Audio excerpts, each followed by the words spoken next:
बोलना is very like ऐसा लगता है कि जस्टिस नहीं दे रहे हम लोग, पर टाइम की ड्यूरेशन की वजह से मैं कम बताऊंगी. He is sustainability environment, water and wastewater treatment expert of international repute. He has done PhD in environmental engineering from Indian Institute of Technology, Delhi. He has nearly 24 years of professional working experience in renowned MNCs like Pentair, Shell, Unilever, and UPL. Sir all these companies हमारे ना dream companies होते हैं कि हम ये dream companies में काम करें. So Dr. Chaube has made a unique position in corporate world by embedding sustainability and reducing the environmental footprint of these big corporates. Currently, more than 100 environmental protection sustainable technologies are successfully working in Europe, Asia, Africa, North America, and South America, designed by him.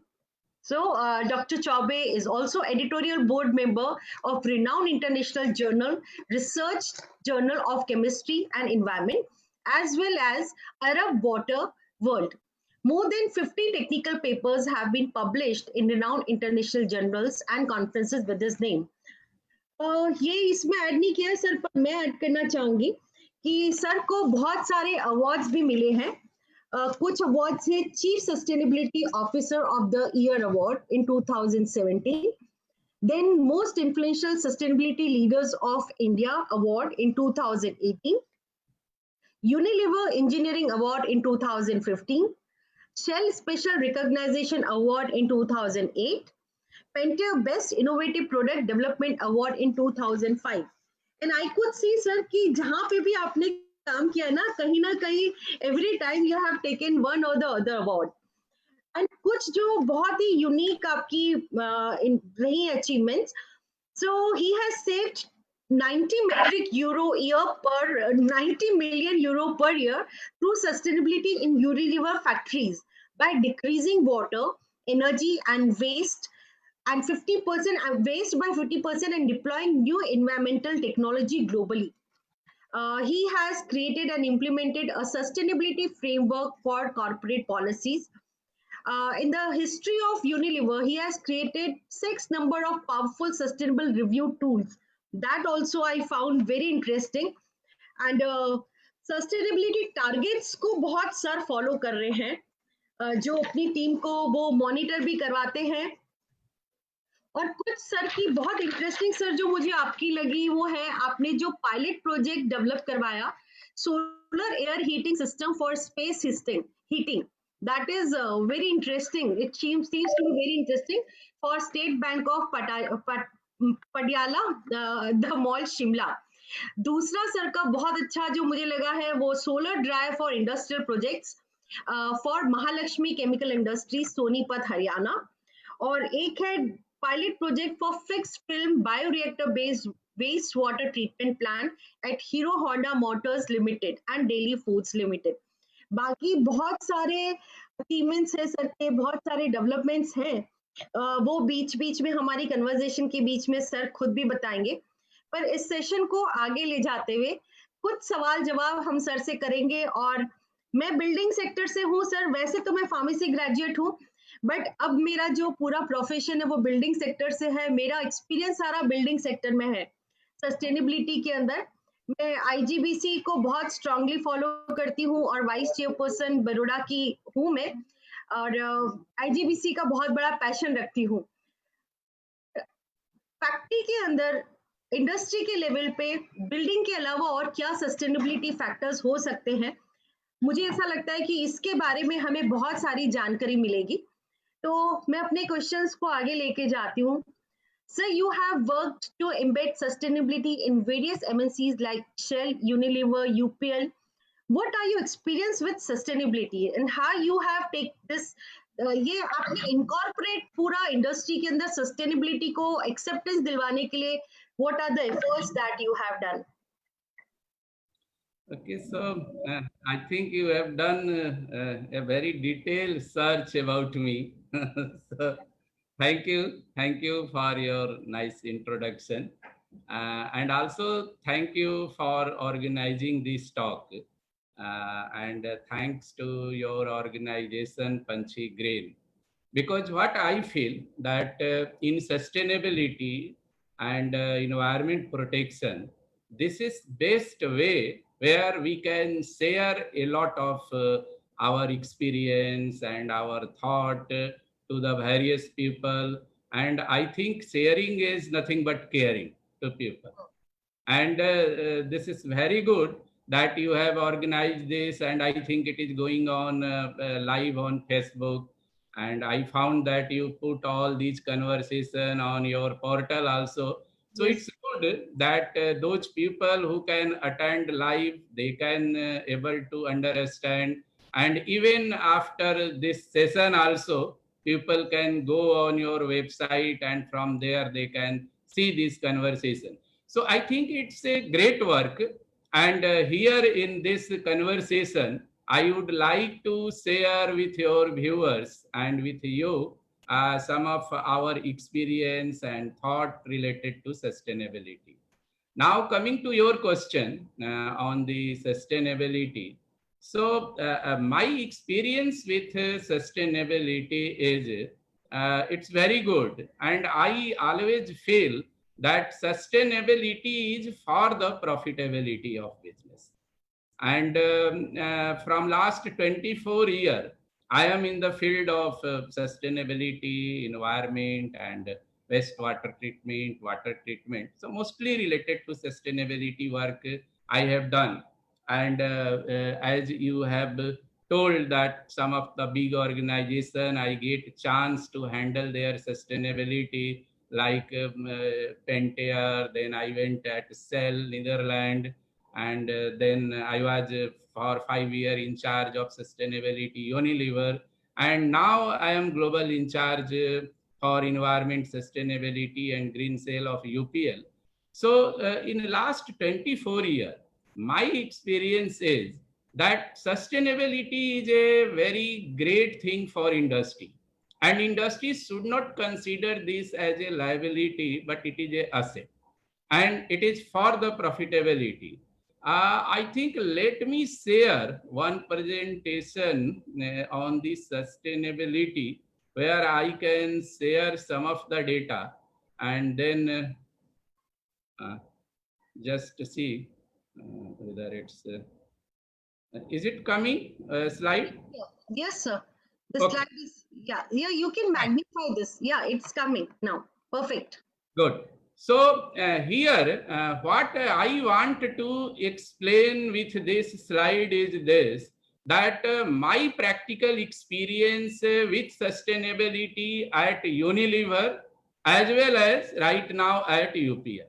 And I want to show these two examples where it's clearly proved that sustainability is for the profitability of business.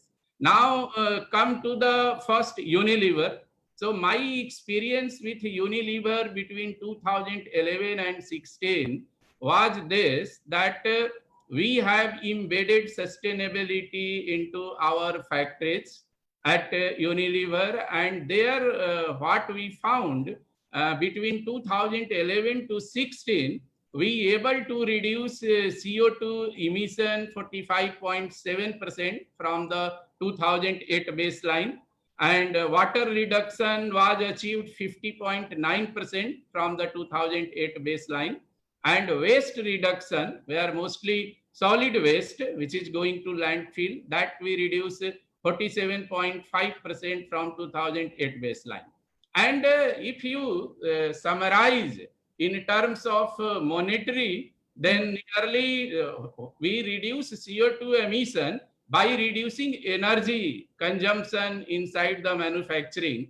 And if you see the profit or main monetary benefit of the energy reduction, it is coming 73 million US dollar.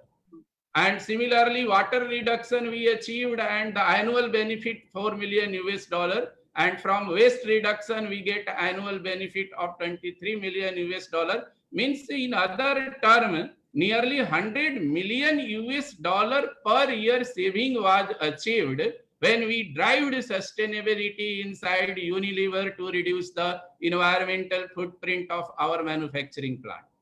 Similarly, in UPL, from 2016 to 2000 now 20, we are driving on sustainability, and I think we are working to embed sustainability into our manufacturing plant.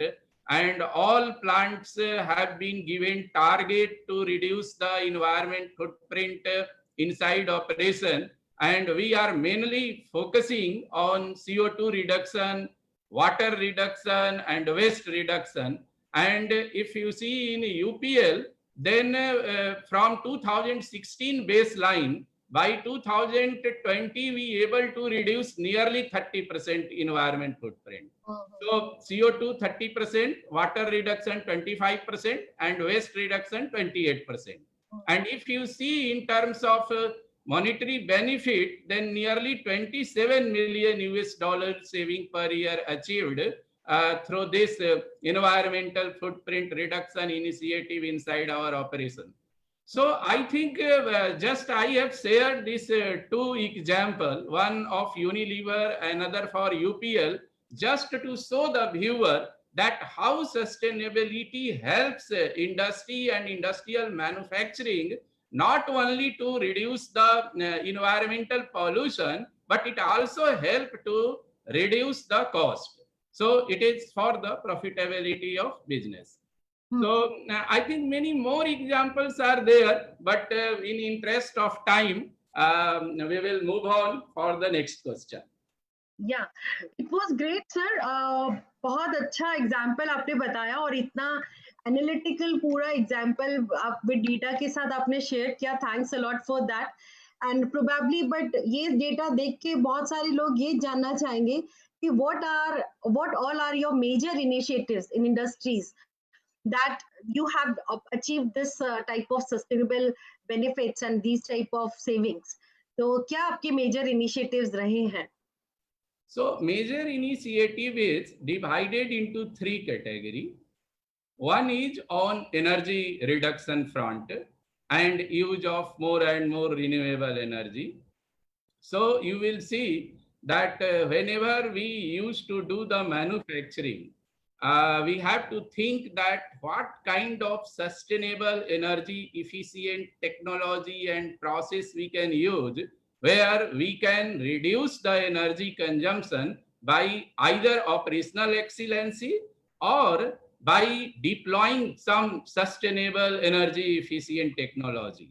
And that kind of methodology we have adopted, and we reduced a lot of energy consumption during our manufacturing process. Second strategy we adopted to enhance the renewable sources. At this moment of time, if you see UPL, then our largest two operating plant is using 17% energy from the renewable sources. So when we are using 17% renewable energy in our largest two operating plant, that much energy contributes zero CO2 emission in the environment. So I think that is the one way we reduce the CO2 emission.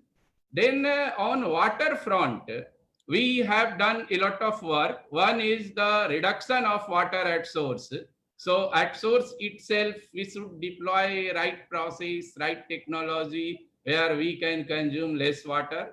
Then in wastewater treatment and management, a lot of sustainable technology, and we have a dedicated green cell at UPL, where a lot of engineer, biologists, scientists are there, and their only work is to work on sustainable technology and deploy inside the organization such that we can reduce the energy, we can reduce the water consumption, and we can reduce the waste. And so I think one example I can share with you is a scale band technology. So when we used a scale band, then we found a lot of reduction of water in cooling tower. So that I shall may cover through the sustainable technology. Then in waste reduction, we have done a lot of work.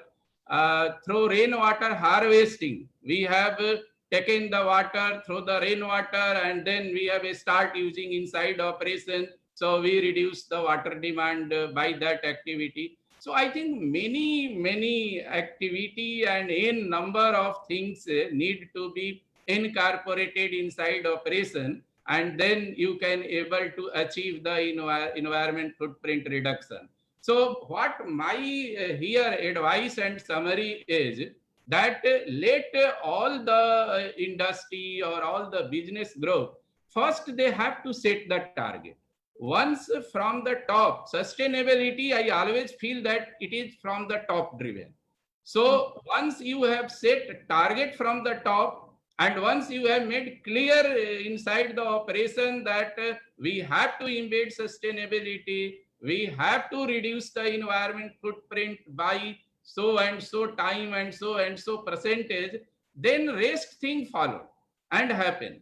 Because my experience was when in Unilever, we came out with the plan that we will reduce 50% environment footprint in 10 years of time. Then everyone was thinking whether it is possible or just for sake of all these announcements happening in 2010. But forget about 10 years. Within 5 years in Unilever, we achieved 50% reduction. Very nice, very nice. Similarly, in UPL, when in 2016, we came out with a bold statement that Unilever will reduce 30% environment footprint by 2020, then people were thinking just for sake of saying they are saying, but we achieved it. And now, 2020, we have set another target in Unilever for 2025 that in coming 5 years, again additional 30% reduction we will achieve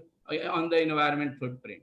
So I think it is a matter of commitment and set target and work and follow those targets, review all the things, and support the operation team with the sustainable technology and the various kind of advice, then I think it is possible and it can be done. तो एक तरह से ये ना पूरा mission जैसा है और मुझे ऐसा लगता है कि जब हम टारगेट बना देते हैं तो सबका जो थॉट प्रोसेस है वो भी टुवर्ड्स यही जाता है कि हम कौन सी एक्टिविटी में कौन से एक्शन में ये सेविंग ला पाए। तो ये एग्जैक्टली बहुत अच्छी चीज है और जैसा कि मैंने आपके प्रोफाइल मतलब जो आपका देखा है पूरा, मैं लिंक्डइन में बहुत टाइम से आपको फॉलो कर रही हूँ, तो आपकी मॉनिटरिंग और ये प्रोसेस भी काफी स्ट्रांग है जो ये सब चीजों को ना मॉनिटर करते हैं, बिकॉज मॉनिटरिंग सस्टेनेबिलिटी के जितने भी फैक्टर्स हैं जिसको आप मैनेज कर रहे हैं, अगर वो मॉनिटर होते हैं तो they give a very analytical and very open and transparent figures, तो लोगों को और ज्यादा एक्साइटमेंट रहती है कि वो कैसे। तो आपके यहाँ कुछ ऐसे कंपटीशन वगैरह भी है, like you have initiated some competition within the employees या डिपार्टमेंट्स की कौन सा डिपार्टमेंट सबसे ज्यादा सेविंग करेगा, ऐसा भी कुछ है? आप लोगों ने किया initiative? Yes, I think motivation that is a very important for the to drive the sustainability. And we used to review very closely. So it's not like that on annual basis we just collect the data and see whether we are on track or not. You can see that on daily basis we are in touch with our all operating clients. So we have a corporate environment team where those members are exactly on the ground and field. If you see in my team, I and maybe 1-2 members sits at the HO. Otherwise, everyone is on the factory. So totally, and I also, because of coronavirus, I am maximum time now I am at Mumbai. Otherwise, maybe 70-60% I happens to be in the factory only, traveling and see and review all these things. Good. So what we have done means on daily basis, weekly basis, monthly basis, annual basis, we do the review. And we have program where some of the best people who have deploy best sustainable action, sustainable technology. So for individual also, we used to give the award. And among the factory also, we create a competition where on annual basis, we used to identify that which factory or which plant has achieved maximum reduction of environment footprint. and we give them award. So I think that kind of motivational factors has been also incorporated into the justice. Very nice sir. Sir जैसे आप हमारे viewers के साथ कोई ऐसी case study या कोई ऐसा सस्टेनेबल टेक्नोलॉजी जो बहुत आपको बहुत आपके बहुत दिल के करीब हो, ऐसा कुछ शेयर करना चाहेंगे? Yes, I think let me share uh, some of the, maybe in interest of time, we can share. Okay. Is it coming? New sustainable technology? Yes, sir. Yes.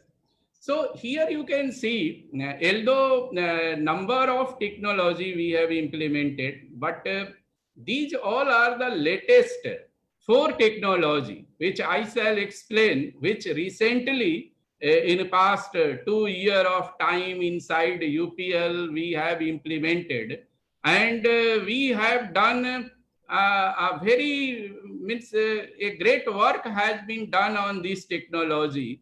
We have first analyzed in laboratory, then we did piloting, then we deploy full-fledged inside the plant, and you will find that the first among chemical company, UPL have installed full-fledged all these sustainable technology. So let me share, first is a scale van. I think a scale van technology, I found it is a most sustainable technology to reduce the water consumption inside plant. If you see any manufacturing activity, then nearly 60 to 65% water goes in utility. And even in utility, cooling tower is the maximum user of water. And what happens in cooling tower, that in conventional cooling tower, if your TDS is higher than 500 ppm, then you cannot use, you have to do the blow down because a scaling will take place. So huge amount of blow down happen and huge consumption happen of the water in cooling tower. This scale band technology is the solution for that. When we incorporate a scale band, then the beauty of this technology is that you can recycle the water as high as 250,000 ppm TDS. So very small blowdown happens when it reaches more than 250,000 ppm, then a small blowdown is. And another beauty of this technology is no need of putting raw water, fresh water. You can send your treated wastewater, your treated affluent wastewater, and you can utilize in cooling tower. So this saves a lot of water, and it also eliminates a lot of wastewater going outside the environment. Even the treated wastewater get utilized inside the cooling tower. So I think one is a scale ban where our experience is very good and we have deployed in several plants to reduce our water demand. Second technology, you can see Volute. So Volute is a dewatering technology where the sludge water can be dewatered. So normally when the sludge comes from the secondary and primary clarifier of wastewater, that we feed into the Volute, and it is a continuous process, and we achieve the desired result by this Volute. And the energy consumption is very, very less with this technology, and noise is very less, and the area occupancy is very less with the Volute. Then third, I want to share OH radical. So OH radical is a technology which used to treat wastewater having higher TDS. So normally the biological treatment work up to the 5,000, 10,000 ppm TDS of effluent. But in chemical industry, several stream we get where the TDS of effluent is in range of 50,000 to 1 lakh ppm. There this technology can offer the solution and in a very economical way. And the last you can see FO technology, which recently we have installed at Ankleshwar, forward osmosis technology. And this is a very good technology to treat the COD may be 4 to 5,000 ppm, and TDS may be 60,000 or 50,000 ppm. So for higher COD, higher TDS effluent, forward osmosis is one of the best technology which consume less energy and less chemical, less area occupancy, and fully atomized system. So this technology also is a very good sustainable technology. So I think these 4 examples which I have shared in this presentation, but we have many examples like this which we have incorporated in our operation. And as I told you in beginning, that sustainable technology play a very important role in sustainability. That's very good, sir. कुछ questions आपके see, it's very good that we are receiving questions. तो मैं यहीं पे वो पूछ लूंगी questions जो हमारे एक आर्किटेक्ट हमारे बहुत जिनको हम बहुत टाइम से फॉलो कर रहे हैं, आर्किटेक्ट पराधाल, वो ऐसे सजेस्ट कर रहे हैं कि क्या 2,50,000 ppm कूलिंग टावर के लिए बहुत हैवी नहीं हो जाएगा? उनका ऐसा सोचना है कि ये बहुत हेवी हो जाएगा. So this is one of the question. So I think his thought is very good, and we were also thinking earlier when we came across this technology. So forget about 2,50,000 ppm. It was not imagined by us even on 1,000 ppm. And when we share with our team, Green Cell, all these things, they also surprised. But then we start doing the pilot and we start doing testing and things. But actually, it's delivering the result on this TDS. And the beauty of this is that this supplier is from India only. So this is an Indian supplier who have a patented technology of scale 1 technology. And I think it's good that the industry should promote these kind of technology. Great, sir. Great. Sir, एक प्रशांत कुमार तिवारी जी हैं from IIT Delhi. Maybe he's alumni of your batch. He's live on Facebook. He's asking, इनका question थोड़ा सा temperature पे है, वो हम next question के बाद आते हैं, बट उनका क्वेश्चन ऐसा है कि how we proceed to achieve the Paris climate agreement to keep the global temperature aim to below 2 degree Celsius above industrial levels. तो हम इस क्वेश्चन के लिए तो अभी नेक्स्ट उसमें आते हैं, बिकॉज अभी हम वाटर की बात कर रहे हैं. तो I think the answer of this question is like what we have just explained. If you see the Paris Agreement on climate change, then it's talking about bringing down the global average temperature below 1.5 degrees Celsius. So that is our desirable level. But also it's saying that if we can manage below 2 degrees Celsius, then also it's good. So I think if we want to bring down the global average temperature, then the main culprit is CO2 emission. Because of CO2 emission, carbon emission, our global warming is taking place.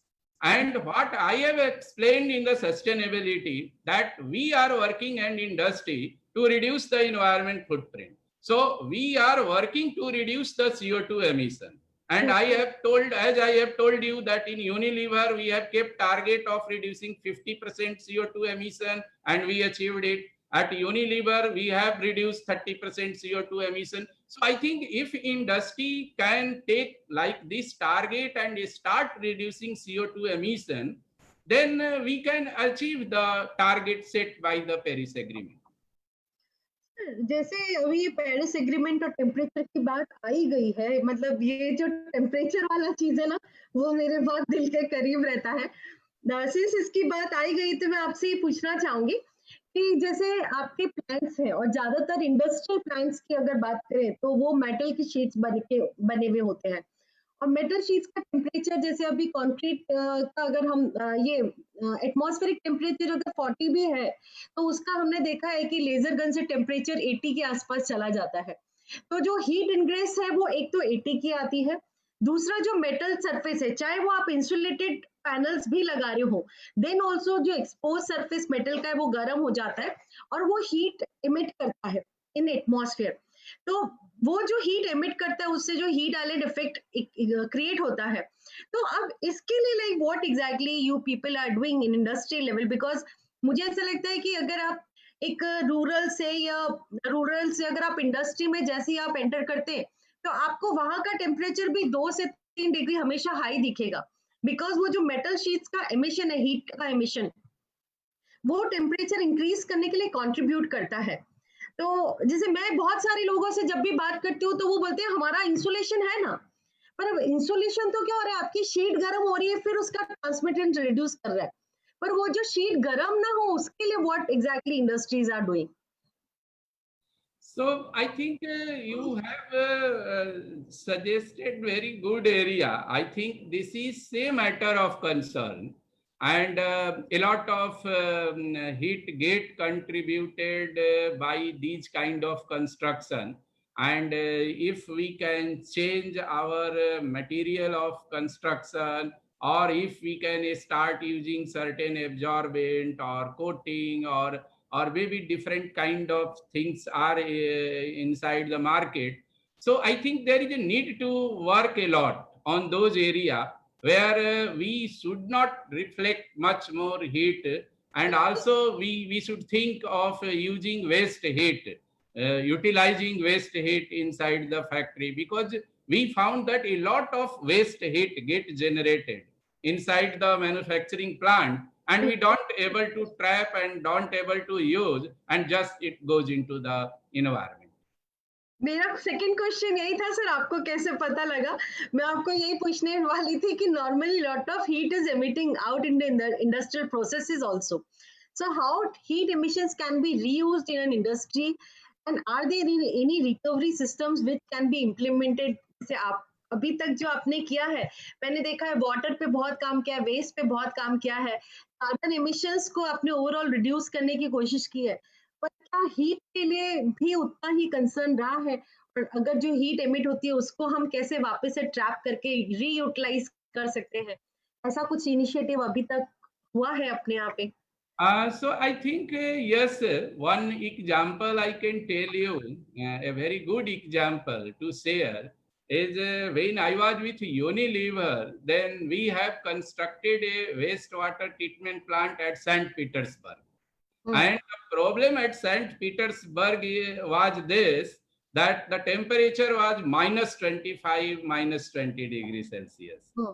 So we have to create an environment around the effluent treatment plant where the temperature should come in between 15 to 20 degree, then only all the treatment is possible. Hmm. So there we have trapped waste heat, and that waste heat utilized to just put around the bioreactor to make it happen at 15 to 20 degrees Celsius.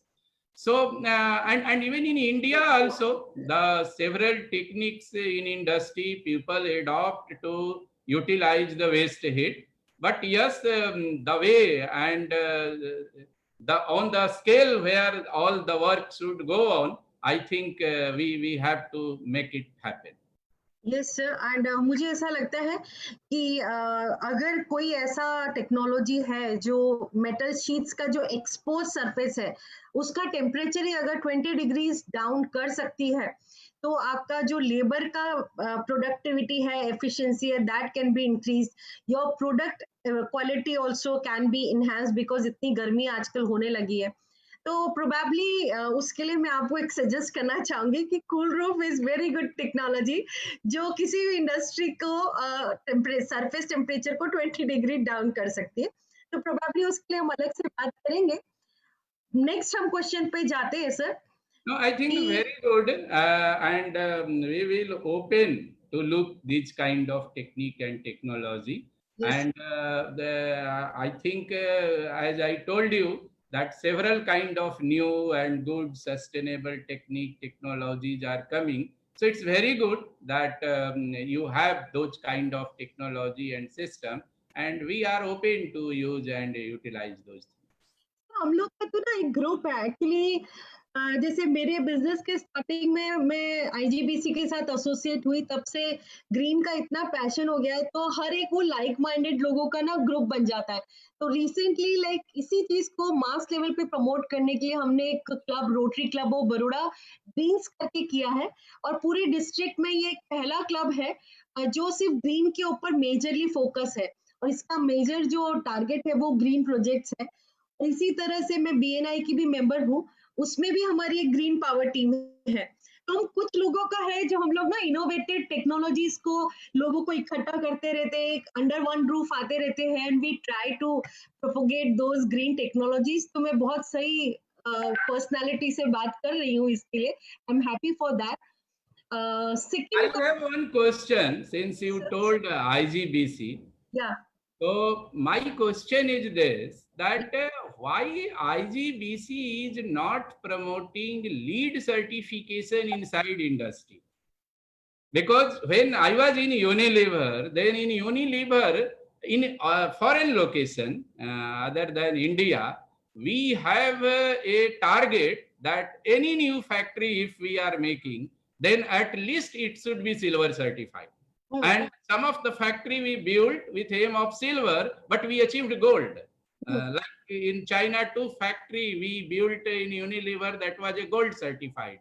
But what I found in India, that even UGBC, this US green building certification is also not active, and this India green building certification is also not much more active inside the industry and industrial building.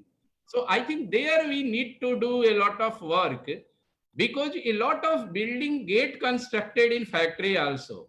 And if we certified lead, then a lot of a scope to embed sustainability, conserve energy, conserve water, and conserve waste. But IGBC has its certification, like complete certification manuals and certificates and programs also. Industry के लिए भी है sir, campus के लिए भी है, जैसे अगर आपका हाउसिंग कॉलोनी है तो उसके लिए भी है। मतलब each and every part of industry is covered by IGBC. अगर आप देखेंगे तो आईजीबीसी के पास आज की डेट में इंडिया को लेकर मैक्सिमम टाइप ऑफ फंक्शनैलिटी के लिए प्रोग्राम्स है। मतलब क्योंकि जैसे आपका हाउस कैंपसेस है, वहां का आपका रिक्वायरमेंट अलग होगा, फैक्ट्री का कैंपस का अलग होगा, फैक्ट्री बिल्डिंग का अलग होगा, फैक्ट्री की एडमिन बिल्डिंग का अलग होगा। तो that way they have completely customised programs. मतलब कहीं ना कहीं कुछ चीज का आपके पास मतलब पूरा वो इंफॉर्मेशन नहीं है, पर आईजीबीसी के पास पूरा सभी, in fact Manual they have, those structures are there. Even I have visited their Hyderabad campus of IGBC. But only thing is, their interaction with industry, and at the beginning stage, how they can promote this among the industry, that I think is lacking. It's not catching as very high way as it's required in India. Sir अभी तो मैं आपको connect हूँ, वैसे तो मतलब मैं अभी देख रही हूँ कि बहुत सारी इंडस्ट्रीज ने एग्जैक्टली प्लैटिनम रेटिंग किया है, सिल्वर गोल्ड रेटिंग किया है। मतलब सिल्वर रेटिंग की भी बहुत कम है ज्यादातर, बिकॉज इंडस्ट्रीज को इतना बेनिफिट होता है तो they try to take platinum rating only. और दूसरा इंडस्ट्रीज का जो बेनिफिट होता है कि ये जो रेटिंग्स होती हैं, तो आईजीबीसी के पास उनका जो एक्सपोर्ट का ब्रांड वैल्यू जो होता है, तो दैट इंक्रीजेज अ लॉट। तो प्रोबेबली मे बी कभी ऐसा हुआ है कि आपके पास पूरा राइट कनेक्ट अगर नहीं पहुंचा है, तो आप मुझे बताइए, कोई भी चीज का रिक्वायरमेंट है तो each and everything will be there. क्योंकि जितना वेल डिफाइंड आईजीबीसी के पास स्ट्रक्चर है, वो अभी यहाँ पे और किसी भी रेटिंग सिस्टम के पास नहीं है। और जो सॉलिड बैकग्राउंड है, तो बिकॉज लीड भी initially it was associated with IGBC जब लीड यहाँ इंडिया में आया। तो after that exactly they are working separately.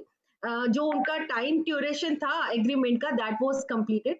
So IGBC का ये है कि बल्कि इंडिया के अकॉर्डिंग उसके सारे लाइक सर्टिफिकेशंस और इंडिया के अकॉर्डिंग सारे मैनुअल बने हुए हैं एटमॉस्फेयर के हिसाब से। उसके लिए like we will take further off the line. हमारा नेक्स्ट क्वेश्चन है सर कि जैसे वेस्ट वाटर का एफ्लुएंट वगैरह आप जो ट्रीटमेंट करते हैं, तो उसमें जैसे इतनी लार्ज स्केल पे करने में बहुत कुछ इश्यूज नहीं होते, हो जाता है इजीली। और आपने जैसे इसकी पब्लिश भी किए बहुत सारे पेपर्स, तो कितना चैलेंजिंग होता है इतने बड़े लेवल पे इंडस्ट्रियल कॉम्प्लेक्स स्पेस को मैनेज करना? So I think yes, it is challenging to manage the large industrial complex effluent is a challenging job because we get several kind of stream and the effluent quality go on changing. But we can manage with deploying certain sustainable technique. Let me see if I can share one presentation related to this. Yes. You able to see this sustainable wastewater management scheme? Hello? Share नहीं हुआ है sir sheet. Okay. Just let me see. Now it's coming. अभी आ रहा है sir. Okay. So this is a scheme. Is it coming? Fine. So actually, this is a scheme by which you can manage a complex industrial effluent. And we have deployed this scheme inside UPL and we found very good result. So here the main part of this scheme is effluent identification, characterization and segregation.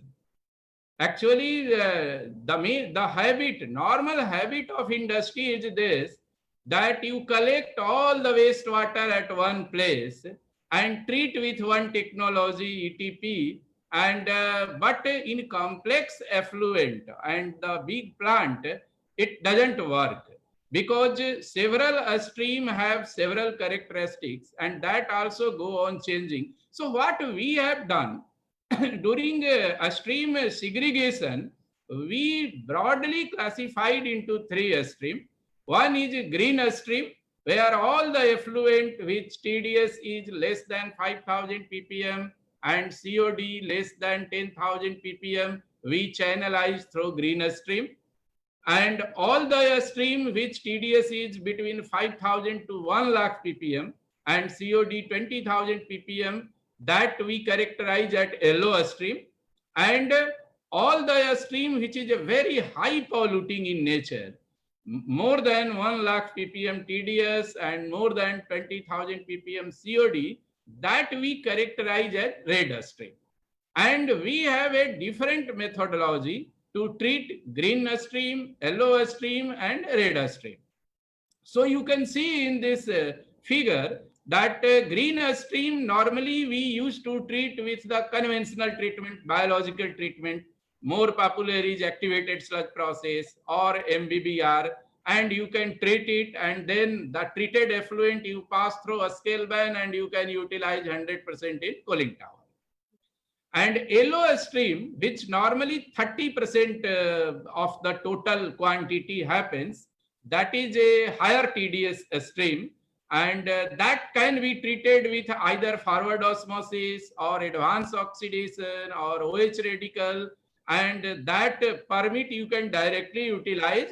And the 10% normally we get reject, that again pass through the scale ban and we can utilize into cooling tower. The last stream, red stream, which is not very high quantity, just 10%, but this stream, if you will not segregate, then just this 10% stream will create problem of all the effluent treatment plant. So why segregation is a very wise decision, and you segregate it, and this can be treated in multi-effect evaporator or catalytic wet air oxidation, and by this way I think we can able to manage the complex effluent and we can treat in nice way. So I think here the main summary is that effluent segregation and characterization is a key for the success of any wastewater management technique.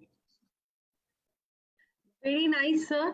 बहुत सारे लोगों को actually बहुत मजा आ रहा है। जो आपका प्रेजेंटेशन है वो भी देख के बहुत मजा आ रहा है। दूसरा क्वेश्चन मेरा सर ये है कि how rain water harvesting should be implemented as a combination to very small scale industries. तो रेन हार्वेस्टिंग में आप किस तरह से आपके यहाँ पे मैनेज करते हैं? So actually the rainwater, we have identified one of the very good technique for the utilization of water. Because today if you see, India, most of places are water scarce location, and availability inside the industry for the raw water is a very scarce. So during rainy season, it is very good and wise to collect the rainwater inside premises, and by doing a small treatment called filtration, you can utilize then and there inside your plant. And that technique is very good, because if you see the water cost of rainwater, then it is a very minimum. And no other, even the supply water is not as cheap as rainwater is. So it is a very cheap and best way to utilize inside the industry.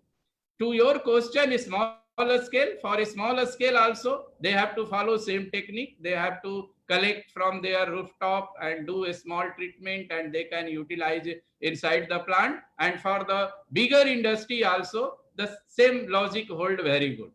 Inside UPL, we have several rainwater harvesting system inside the operating plant. And what we used to do, daily basis, I used to get a report on my WhatsApp where the all plant used to send that today I have used so much rainwater. Oh. And if you see today, I think today the data is showing that more than 1500 cubic meter just for our operating plant, for number operating plant has utilized. So if you see all the plant, it's maybe even more and more. But right now data is showing that our 4-5 operating plant has sent data that now just 1 month rainy season is there, but 1500 cubic meter they have utilized the rainwater inside the plant. Very nice sir. तो it's very great, आप लोगों ने बहुत सारी चीजें implement की हुई है। So my question is how these treated water can be used more efficiently, and also how it is better than desalination of seawater. What are the guideline strategies you would suggest to use a complete recycled water as an industry? तो एक तो आपने बताया कि वो जो आपका जो इक्विपमेंट है तो that actually helps a lot. इसके अलावा मतलब how it is better than desalination of sea water जो आप वाटर ट्रीट करते हैं? If you see the water, then I think the main source of water for industry, one is rainwater, another is desalinated water in coastal area.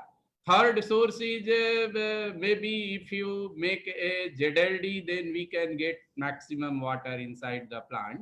And fourth source is treated municipal water. That treated municipal water can be also taken inside the factory. You do further treatment and you can utilize.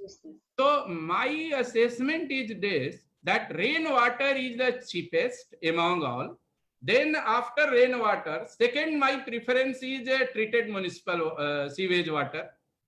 That may be, if you see cost wise, then less than 10 rupees per cubic meter rainwater cost.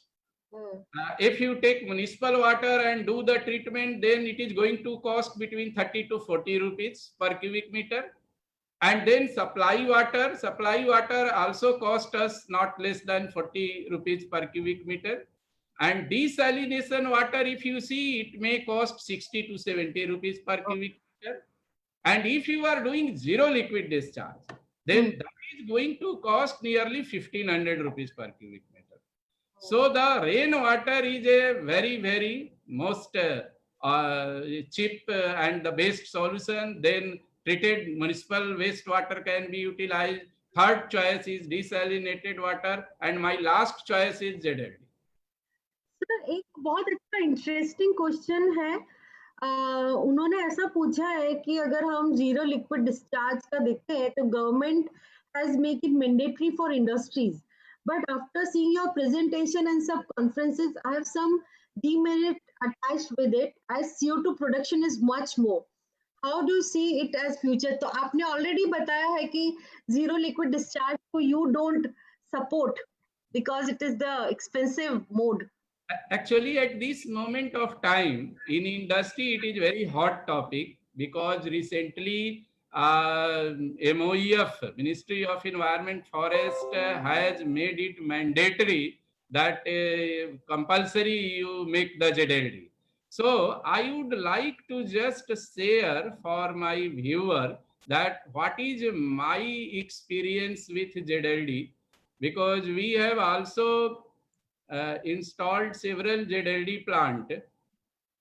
This is my experience with ZLD. Is it coming?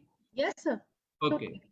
So let me first tell you that inside UPL, globally, if you see, 60% plants are zero liquid discharge.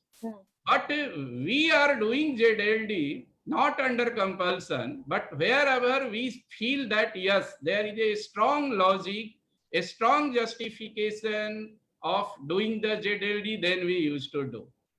But here you can see our experience with ZLD, and you can see that if affluent 1000 KLD going, then first it is passing through biological treatment where we meet the standard norm of discharge. Then we further pass through UFRO, and then the reject of RO we send to ME, and then the 100% ZLD achieved.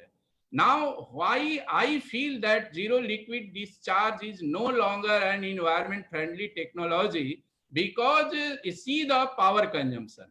Power consumption in ZLD is 4 times more than the normal effluent treatment plant where you can meet the standard discharge norm.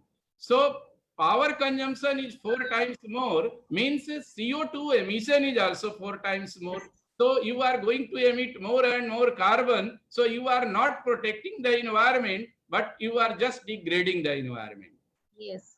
And especially in coastal area, if you see Ankleshwar, Bharuch, there a very good system of deep sea discharge is available.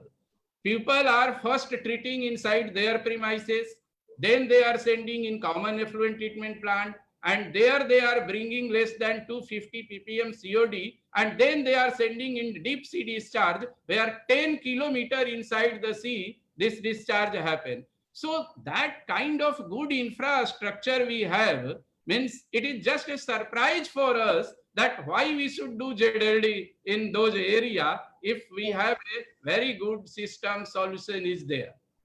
Very nice. You're so thorough with your subjects, sir.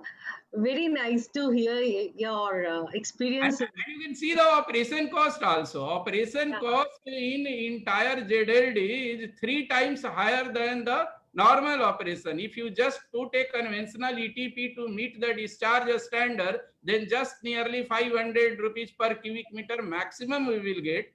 Whereas for entire ZLD, it is 1500 rupees per cubic meter. So 3 times more operating cost is also associated with ZLD. So I think means if you ask from me, then I can say that ZLD is not an environment friendly technique, and it is not going to contribute for the environment protection. Perfect, sir.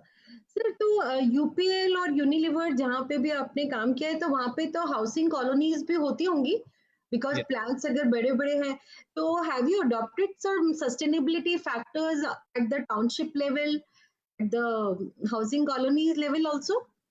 So let me tell you that whether means in UPL we have colony at Ankleshwar, but it's not exactly at the premises. It is somewhat maybe 2, 3, 5 kilometer away from our factory. And in Unilever also, I don't think in Unilever, because of FMCG, they have a small factory. Although we have 500 factories around the globe in Unilever, but not so big where the complex is inside, like you can find in Vedanta, Hindalco, where the all residential complex are just adjacent to factory. So like that we don't find in UPL or Unilever. Okay.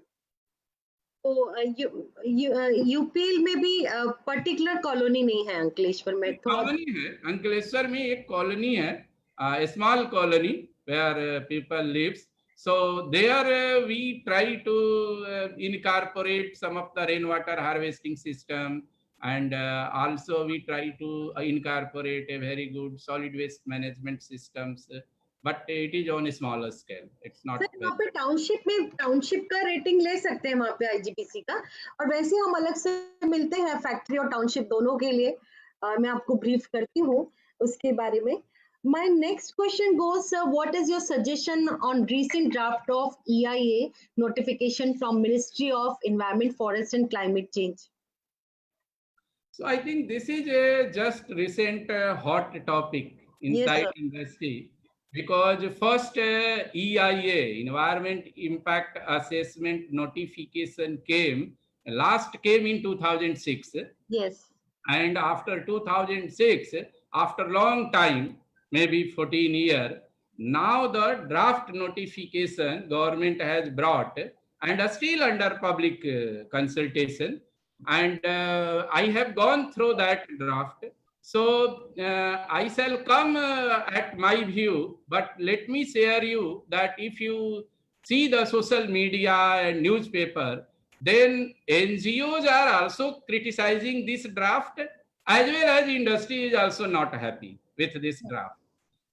Why it is so? Because we first try to understand that EIA and environment clearance for the project is a very good concept. Nobody is against this, because everyone wants that our environment should be protected, but simultaneously the manufacturing and development should also go. It should not get stopped. And so why the environmental clearance came in picture, to make a balance between the development and environment protection. Now, while doing so, if you are coming with certain regulation, then industry is unhappy that it is a delay. Industry is ready to adopt all the condition, all the measures, all the things, but they don't want that because of EC and EIA, you delay my project 3 years, 4 years. So that is the worry of industry, that don't incorporate the all element inside the draft where delay happening. Yes. Similarly, why NGO is criticizing, NGOs are not worried about the delay. They are worried that my environment will not get protected. These people are just talking a very huge draft, but nothing is there to protect the environment. And I think I see that the both are right, because if you see our draft notification, then they should incorporate those kind of things where the clearance can be made faster, but at the same time, they should incorporate the element where the environment protection can be achieved. So they should incorporate the sustainability element. Now, some of the example I can share with you, that suppose notified industrial area is there. Then this draft notification is saying that while making the notified industrial area, you do the EIA, you take the EC for entire area. Then when all factory will start coming in those notified industrial area, then also they are saying let all industry again do the EIA and again take the fresh, and they have put category under A or B1. Our suggestion is that once notified industrial area is there, already EIA done, already EC granted to area, you put under B2 category, and under B2 category the faster clearance can be given. But this is not in the draft. Second thing is that once the EC is granted by the expert appraisal committee, then there should be certain time limit to issue the certificate. But at this moment of time, no time limit is there. Even 1 year also the delay happen. the third, we feel that after 2006 and up to 2020, they have done a lot of amendment based upon need based. Now in this fresh new EIA notification, at least they have incorporated those amendment, but those amendment is not there. Like product mix change amendment happen, which is very good amendment, but it is not reflected in the new EIA draft notification. Similarly, on Environment Responsibility Fund, some amendment happened in 2018 May, but it is not reflecting in the new EIA notification. So I think my suggestion is that you go carefully and adopt all those amendments and come out with a good document where the now people can start fresh. And the last my point is that some of the provision in EIA like zero liquid discharge and also green belt, they are saying that every premises have to maintain 33% green belt inside the factory. I think those kind of stringent conditions need to be revisited, because that is not going to help anything, but unnecessarily it's creating the problem. So in short, I can say that our suggestion from the ministry is this, that revisit the draft and incorporate the sustainability element into the assessment. Actually, today, if you see the EIA process, nobody asks that whether you are publishing sustainability report, whether you have DJSI score, whether you have FTSE score for the sustainability, whether you are responsible care logo holder. Nothing is there for all these kind of things. But I think now the world has changed. In 2006, it was not much more. No one have the sustainability report. No one used to apply for the sustainability international rating like DJSI, FTSE, responsible care logo. Now the peoples are taking. So these ministries must incorporate these elements, and they should assess the company based upon these criteria. That if some group or some industry having a good track record of publishing sustainability report as per GRI practice, if they are responsible care logo holder, if they are DJSI good score, FTSE good score, then they should give preference while awarding the EC rather than those companies who don't have. But at this moment, they don't look all those things. And in new draft notification, also nothing is mentioned about all those things. So I think it is the time they should change and they should incorporate all these good things. And if you go worldwide, other country, they have incorporated all these elements while giving the environmental clearance. Very nice, sir. बहुत सारे questions अभी भी रह जाते हैं, पर time की हमारे पास एक मर्यादा है। हमारे एक फ्रेंड है अरविंद जायसवाल जी, वो ऐसा रिक्वेस्ट कर रहे हैं कि अगर आप ऑफ द लाइन भी रेन वाटर का जो हार्वेस्टिंग है और उसके लिए अगर कुछ अच्छे से गाइड कर पाए, तो प्रोबेबली अगर कुछ डायग्रामेटिक हेल्प भी अगर आप दे पाए तो इट विल बी ग्रेट। तो दैट विल बी ग्रेट। अगर आप ऑफलाइन हमको गाइडेंस कोई डॉक्यूमेंट शेयर करें तो हम उनके साथ शेयर कर सकते हैं। तो ओवरऑल बहुत सारी चीजें आप लोग इम्प्लीमेंट कर रहे हैं, एंड प्रोबेबली मुझे ऐसा लग रहा है कि हम लोग अपना जो ग्रीन ग्रुप है उसका आपके साथ एक बार मुलाकात करवाएंगे, तो बहुत सारी चीजें हम लोग भी कंट्रीब्यूट कर पाएंगे उसमें। तो अभी फिलहाल के लिए हम आपको बहुत सारा थैंक्स देते हैं और नमस्ते करते हैं, और फिर वापस से एक बार मिलने की इच्छा रखते हैं, और जल्दी ही मिलेंगे, मे बी वर्चुअली और फिजिकली। बट बहुत अच्छा लगा आपके साथ मिलके सर, बहुत सारी नई चीजें जानने को मिली। So thanks a lot, you are doing a great job with very firm and very clear and crisp understanding. So बहुत मजा आया सर मिलके। Thanks a lot, thanks a lot, नमस्ते। थैंक यू, नमस्ते। I thank you my audience for being with us. पहले हम लोग हर एक वीक कर रहे थे ग्रीन टॉक्स, बट अब हम लोग एक सैटरडे छोड़कर दूसरे सैटरडे हम लोग ग्रीन टॉक्स कर रहे हैं। तो हमारे साथ जुड़े रहिए हर alternate Saturday. Again, we will be bringing some more good personalities and revealing some more good green facts in front of you. Thanks a lot. Thank you.